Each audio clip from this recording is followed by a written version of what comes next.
दोस्तों इसके पिछले वीडियो में हमने देखा था क्वेश्चन नंबर 11 से लेकर 15 तक का, जो कि साइंस का चैप्टर 1 था इसका। लेकिन इस वीडियो में हम देखने वाले हैं क्वेश्चन नंबर 15 से लेकर के 20 तक।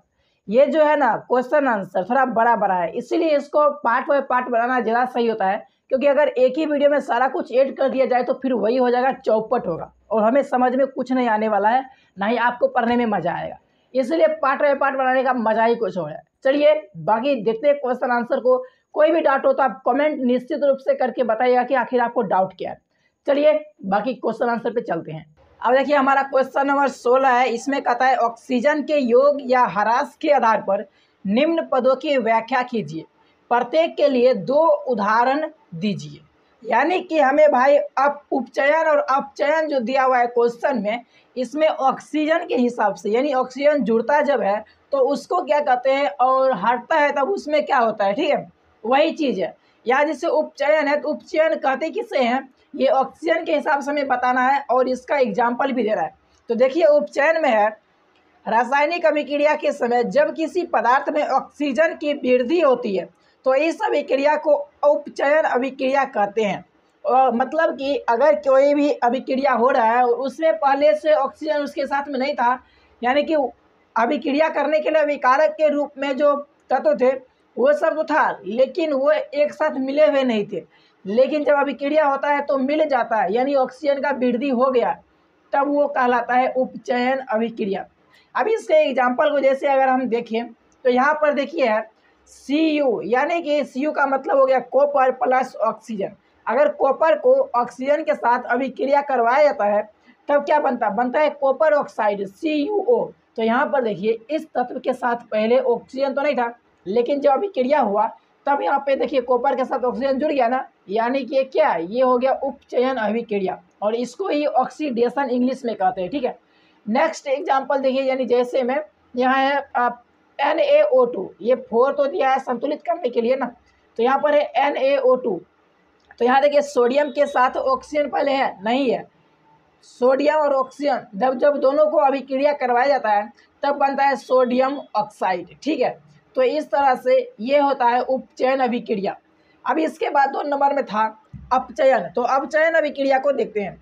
तो यहाँ देखिए अपचयन में रासायनिक अभिक्रिया के समय जब किसी पदार्थ में ऑक्सीजन का ह्रास होता है, यानी ऑक्सीजन पहले से एक साथ था लेकिन अब क्या हो रहा है कि वो उसको छोड़कर अलग हो रहा है, तो ऐसे कंडीशन में क्या होता है उसको हम अपचयन अभिक्रिया कहते हैं। अब जैसे में CuO और प्लस H2, यानी कि जब कॉपर ऑक्साइड को हाइड्रोजन गैस के साथ अभिक्रिया करवाया जाता है तब बनता है कॉपर और क्या बनता है जल बनता है। तो इसमें देखिए क्या हो रहा है, पहले कॉपर के साथ ऑक्सीजन जुड़ा हुआ था, लेकिन जैसे इसको हाइड्रोजन के साथ अभिक्रिया करवाया गया तब क्या हुआ कि एक कॉपर को जो है ऑक्सीजन छोड़कर अलग हो जाता है, तो बचता है खाली कॉपर, और हाइड्रोजन के साथ ऑक्सीजन आ जाता है तो यहाँ पर बन जाता है जल। तो क्या ये कॉपर के साथ ऑक्सीजन छूट रहा है कि जुड़ रहा है, तो छूट रहा है ना, तो ये हो गया इसका क्या हो अपचयन अभिक्रिया। देखिए जब भी कोई अपचयन उपचयन ये दोनों ऐसा अभिक्रिया है जो हमेशा साथ साथ ही होता है, ठीक है, एक के साथ जुड़ता है तो एक के साथ निकलता है, ठीक है। देखिए दूसरा एग्जांपल में जैसे में ZnO यानी जिंक ऑक्साइड को जब कार्बन के साथ अभिक्रिया करवाया जाता है तब बनता है जिंक और क्या बनता है CO यानी कार्बन ऑक्साइड, मतलब कार्बन मोनोऑक्साइड, ठीक है। इस तरीके से ये क्या बन गया हमारा, यहाँ देखिए जिंक के साथ ऑक्सीजन अलग हो रहा है ना, तो यानी क्या हो गया, ये यहाँ पर जिंक का अपचयन हो रहा है, तो ये दोनों हो गया क्या इसका अपचयन का मतलब एग्जाम्पल या फिर कह सकते हैं उदाहरण, ठीक है। चलिए अब 17 नंबर क्वेश्चन को देखते हैं। देखिए यहाँ पे 17 नंबर हमारा क्वेश्चन है, एक भूरे रंग का चमकदार तत्व X को वायु की उपस्थिति में गर्म करने पर वह काले रंग का हो जाता है। इस तत्व X एवं उस काले रंग के यौगिक का नाम बताइए। यानी कोई ऐसा तत्व है जो पहले भूरा था लेकिन जैसे उसको हम धूप में यानी वायु की उपस्थिति में गर्म करते हैं ना तो वो काला बन जाता है, तो इसका नाम क्या है। तो देखिए वो होता है भाई कॉपर, ठीक है। कॉपर का रंग क्या होता है, भूरा होता है, तो वही चीज़ है जब भूरा कॉपर को अगर हम गर्म करते हैं ना तो वो बनता है काला कलर का। इसको आप बहुत अच्छे तरीके से तब देख सकते हो जब ना किसी फ्यूज में इसका यूज किया जाता है, और वहाँ पे देखोगे जब फ्यूज उड़ता है ना तब आपको दिखाई देगा कि कॉपर जो है ना, पहले तो हम दिए थे वो भूरा रंग का था, लेकिन जैसे ही फ्यूज उड़ता है तो यानी वो गर्म होने के बाद ही उड़ता है ना, तो जैसे ही गर्म होता है तो उसके बाद देखिएगा वहाँ पे वो काला हो जाता है। तो वही सबसे बेस्ट समझने का तरीका है। अब यहाँ पे देखिए है, यहाँ भूरा रंग का तत्व X कॉपर है तथा इसे वायु के उपस्थिति में गर्म करने पर ऑक्सीजन से अभिक्रिया करके कॉपर ऑक्साइड बनाता है, जिसका रंग क्या होता है, काला होता है। यही चीज़ तो है, क्या बनाता है वो, कॉपर ऑक्साइड बनाता है। तो यही इसी का रंग क्या होता है, काला होता है, वही चीज़ है। और इसी कॉपर ऑक्साइड यानी CuO, कॉपर ऑक्साइड का सूत्र होता है CuO होता है, ठीक है। और अगर इसमें हम हाइड्रोजन के साथ इसको अभिक्रिया करवाएंगे ना, तो फिर क्या होगा, ऑक्सीजन निकल जाएगा, उधर बन जाएगा जल, बन जाएगा हाइड्रोजन के साथ जुड़ने के बाद। अधर नहीं दिख रहा है, ये देखिए हाइड्रोजन के साथ अगर ऑक्सीजन ये जुड़ गया तो ये बन जाएगा जल, और ये फिर से कॉपर हमें भूरा रंग का ही प्राप्त होता है, यानी कि फिर से उल्टा हो जाता है। खैर ये हमें उल्टा करने के लिए नहीं कहता है, वैसे समझाने के लिए आपको बता दिए। अब देखिए 18 नंबर क्वेश्चन है, लोहे की वस्तु को हम पेंट क्यों करते हैं, यानी कि रांगते क्यों हैं। तो देखो, अगर ना हम लोहे के वस्तु को हम रंगेंगे नहीं ना, तो वो जंग लग के खराब होता है। लेकिन इसको किताबी भाषा में, यानी हमें कहीं भी अगर आंसर देना है तो कैसे लिखेंगे, तो इसके लिए लिखेंगे, लोहे की वस्तु को यदि हम पेंट नहीं करते हैं तो यह ऑक्सीजन तथा नमी से अभिक्रिया करके संक्षारित होने लगती है, जिसे हम जंग लगना भी कहते हैं। जो संक्षारण होता है, संक्षारण, उसको ही जंग लगना कहते हैं। अगर कहीं पे जंग लग गया है तो उसको ठेठी भाषा में या फिर बोलचाल भाषा में कहते हैं भाई जंग लग गया, लेकिन उसको किताबी भाषा में क्या हुआ, वो संक्षारित हो रहा है, ठीक है, यानी उसका ऊपरी परत कमजोर हो रहा है। अर्थात लोहे को जंग लगने से बचाने के लिए पेंट करते हैं, ठीक। ये हो गया इसका आंसर। चलिए अब 19 नंबर क्वेश्चन को देखते हैं। देखिए यहाँ पे 19 नंबर क्वेश्चन है, तेल एवं वसायुक्त खाद्य पदार्थों को नाइट्रोजन से प्रभावित क्यों किया जाता है, यानी उसमें नाइट्रोजन क्यों डाला जाता है। तो यहाँ देखिए है, आंसर है तेल एवं वसायुक्त।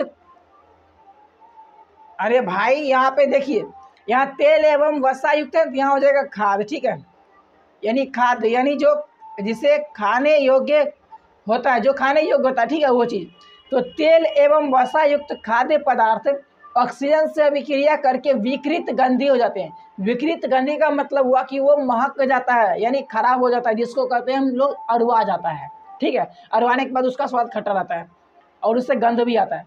परंतु नाइट्रोजन सामान्य ताप पर अभिक्रिया नहीं करती है, अर्थात लंबे समय तक खाद्य पदार्थ को सुरक्षित रखने के लिए नाइट्रोजन से प्रभावित किया जाता है, ठीक है। एक चीज़ ध्यान रखिएगा, ये जो है ना, इसको आप बहुत अच्छे तरीके से देखिएगा। जब कोई बिस्किट का जैसे पैकेट है, उसके अंदर जो गैस रहता है वो नाइट्रोजन ही रहता है, तभी उतने दिन तक वो अच्छा रह पाता है। नहीं तो एक बार बिस्कुट को आप खोल लीजिए, फिर से उसको बांध कर पैक करके बहुत अच्छे तरीके से सील करके रख दीजिए, फिर भी देखिएगा कि वो जो बिस्कुट है वो ख़राब हो जाएगा। या फिर जैसे मान लीजिए कोई कुरकुरे का पैकेट है, जैसे टंच मंच लंच बहुत सारी चीज़ आते हैं, तो इनको जब एक बार खोल करके आप उसको उससे नाइट्रोजन गैस को निकाल दो और फिर इसको बढ़िया से अच्छे से पैक करके रख दो, और देखो कि क्या वो उसी तरीके से जो करकर रहता है, करकर मतलब जो खाने में बहुत अच्छा रहता है खस्ता की तरह, क्या वो ऐसा ही रहता है या फिर वो मसुआ जाता है। हाँ, इससे आपको बहुत अच्छे तरीके से अनुभव हो जाएगा कि हाँ भाई पक्का इसमें नाइट्रोजन गैस तो रहता है।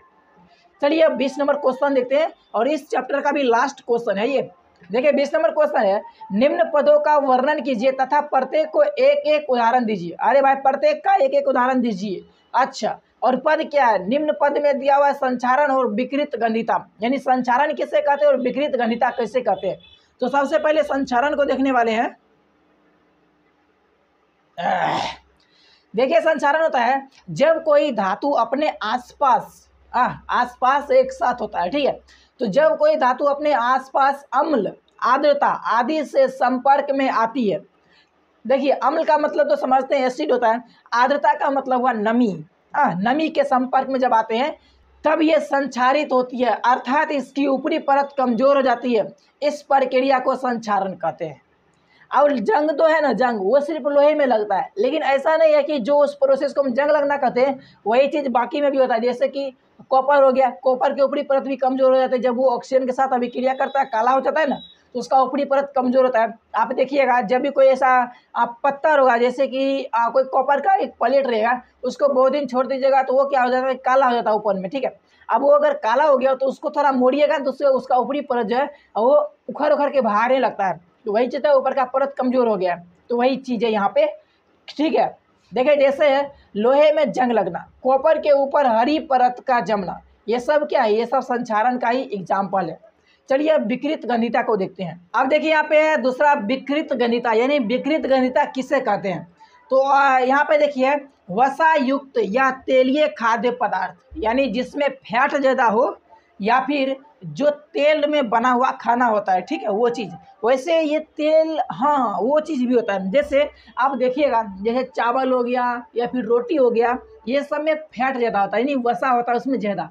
और तेलीय में हो गया, जैसे कोई सब्जी वगैरह रहता है या फिर पूरी छना हुआ हो गया, तो ये सब तेलीय है ना, तेलीय खाद्य पदार्थ है।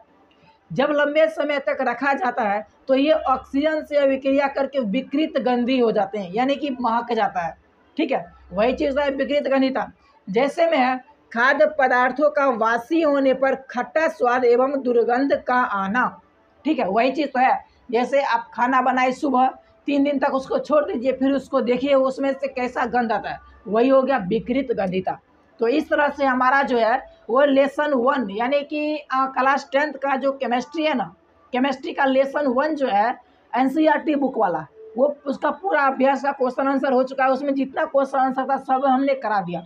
आई होप कि आपको वीडियो पसंद आएगा। वीडियो पसंद आया तो वीडियो को लाइक करके चैनल को सब्सक्राइब कर दीजिएगा। और बाकी कोई डाउट हो तो आपके लिए कमेंट बॉक्स हमेशा खुला हुआ है, जब चाहो आप कमेंट कर दो। चाहे 12 बजे रात में वीडियो देख रहे हो, चाहे 10 बजे सुबह देख रहे हो या 12 बजे दोपहर में देख रहे हो, जब चाहो आप कमेंट कर सकते हो। अगर कोई उसमें डाउट है तो उसका सोल्यूशन मिलेगा, और अगर अच्छा लगा है तो कमेंट कर दीजिएगा। तो भाई मुझे थोड़ा अच्छा लगेगा कि चलो भाई हमने जो बताया वो आपको समझ में आ गया। खैर चलिए मिलते हैं नेक्स्ट वीडियो में। वीडियो पसंद आया तो वीडियो को लाइक कर दीजिएगा, कोई डाउट हो तो कमेंट कर लेना, और चैनल पर पहली बार आए हो तो सब्सक्राइब कर लीजिएगा। बाकी तब तक के लिए bye bye and love you all.